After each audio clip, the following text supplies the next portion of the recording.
Kung nalilito ka kung anong gagawin sa buhay, para sa'yo ito. May mga pagkakataon na hindi natin alam kung anong direksyon ang tatahakin. Maraming tanong, maraming desisyon, at minsan natatakot tayong magkamali. Pero may paalala ang Diyos sa kanyang salita.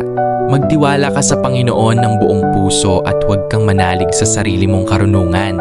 Kilalanin mo siya sa lahat ng iyong mga lakad at ituturo niya ang tamang landas. Hindi mo kailangang malaman ang lahat ng sagot ngayon. Hindi mo kailangang makita agad ang buong plano. Ang kailangan mo ay magtiwala sa Diyos kahit hindi mo pa nauunawaan ang lahat. Dahil ang Diyos ay nakikita ang hindi mo nakikita. At habang nagtitiwala ka sa Kanya, gagabayan ka niya sa tamang daan.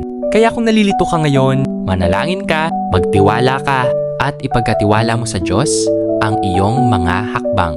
Sapagkat ang Diyos ay hindi kailanman nagkakamali sa paggabay. Amen.